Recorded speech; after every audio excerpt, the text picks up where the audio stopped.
Hey, this is your girl Coach T back at you with another video. So, if you've heard this story before, feel free to scroll. But to the millions of people that haven't, here we go. Share this with your nieces, with your nephews, with your daughters, and also take note for yourself. So, anyway, as you can see by the title, I was set up. So here I am, 18. Me and my girls are downtown Atlanta. We didn't know it. We was just rolling. And there was a car show. So we pull up to this stoplight, and there was a nice car and two guys in it. Now, me and my homegirls, we in the car, we flirting. The driver of that car decided to exchange phone numbers with me. So he was a Jamaican guy. He was light skinned. He was beautiful at the time. His accent was a major turn on. So it was almost like I couldn't resist. Well, everything was going cool for a few months until one day he said, "Well, I want you to meet my family." Now, there was some older people that told me if a man takes you to go and meet his family, that means that he wants you because he's not going to take junk around his family. So when he asked that, I was just ecstatic, like, "Oh, we moving on up." And yes, he was older than me a lot. I was 18. So one day he takes me to Five Points downtown to meet his cousin. His cousin was like, "Man, you're so beautiful. Do you have any sisters?" And I was like, "Well, my sisters are babies, but I have a friend." So they decided to put together a little private party, if you will. They told me to bring a female friend, and then my boyfriend and his cousin would be, they would be there. So as soon as I get to my boyfriend's house, me and my friend, first of all, we got off work together at 7 a.m. So we head over there. And as soon as I get there, my boyfriend had made me breakfast, which I thought was romantic. It was the first time somebody's ever done that for me. So when he made me breakfast, the juice tasted a little funny, but I figured because he's Jamaican, maybe that's just how their juice tastes. It was kind of like had like a spice to it or something. So I drunk some, and then I had my friend taste a little bit. She was like, "Yeah, it do taste a little funny, but we didn't think much of it." We're waiting for the fellas to get back. So when he gets back, he brings me back a can of beer, and we start, smoking a little greenery. Everything was cool. His cousin liked my friend, and bam. So back then, I'm not boasting, but I could drink about 6 cans of beer. I got through half of the can. And my boyfriend was like, "Let's, go to the room." So we go to the room to become intimate. During that, I black out.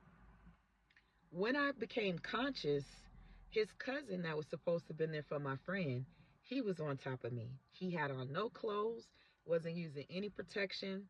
I got up as quick as I could. I pushed him off of me. I grabbed the covers and wrapped them around me. I'm like, "Where's my friend and where's my boyfriend?" They're down the hall in another room together. She was under the covers in the bed, and my boyfriend was sitting in a chair, fully clothed. He even had his boots on. He was sitting beside the bed. What those two were talking about, I don't know. So I pull him out, and I'm like, I need to talk to you. We go to the restroom, and I'm telling him what happened. No reaction out of him. No reaction. So I'm thinking maybe he didn't hear me. So I repeated myself, and I told him, "Your cousin did XYZ to me." So now he's putting on an act. "Oh, I'm going to get this dude, and I'm going to do this and that. You know what? Let me take him home. Let me take him home." So before he goes to take him home, he says, "Take a shower, relax." That's a red flag. We're going to pin that to later. So he goes, and as he's taking him back to the train station to take him home, I start telling my female friend what happened, but I blacked out again. And this time, I didn't get up till about 12 midnight, 1 o'clock, somewhere around there. This time, I woke up with my head in her lap. It was as if she was watching over me this time. So when I get up, um, I go to take my friend home. And I was just so quiet. Like it was like my mind was just playing back all the stuff that happened, trying to understand what happened. So she goes, "T, you've been set up." And I'm like, wow. So I stayed in my room for days. I called off of work, told them I had a crisis. Little did I know, old girl had already went back to work, and she was telling everybody my business. So when I did come back to work, I was feeling like a charity case. But anyway, I'm sitting in my room. My mama calls me from a whole nother state. She's like, I just feel some kind of way. Are you okay? So I finally told her what was going on. And I told her, Mom, they've been avoiding my calls. My boyfriend, the girl, as well as the guy. They've been avoiding my calls, but I finally got in touch with them. And I told them that if we took an AIDS test and everybody is negative, then I won't pursue anything. Because I thought AIDS was like the worst thing you could get back then, right? So my mom was like, no, you need to get the police involved and you need something called a rape kit. I'm like, a rape kit? So the detective, he was so sweet. He came to my house, he picked me up. He took me down for questioning to the precinct, and he took me to Grady Memorial Hospital downtown Atlanta.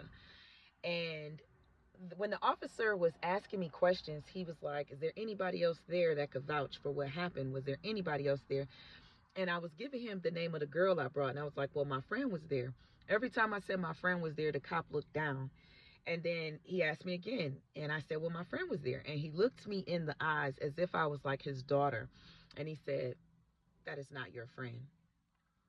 That's how I found out that she was in on the setup as well. And yeah, she never answered my calls. I called her several times, never answered my call because I was looking for a sense of why. Why would you let another woman go through this? Why would he do this to my unconscious body?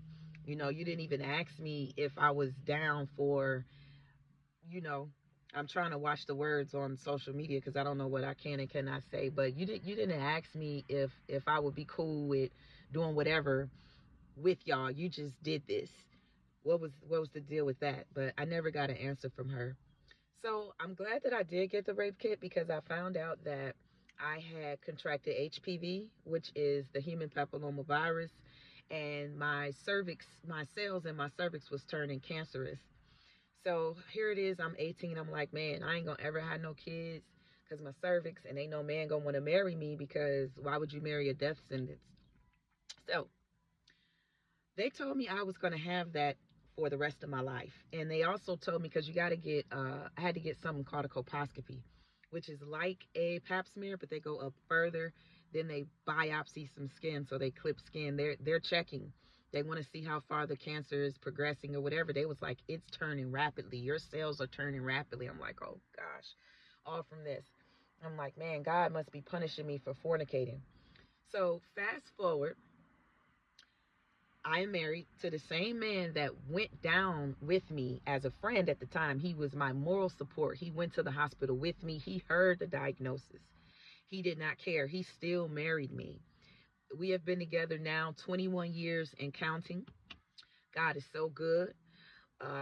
We were able to have a whole bunch of children. So nothing is wrong with my cervix. And the doctors to this day cannot tell how my cervix went from turning into cancer to it's no longer there.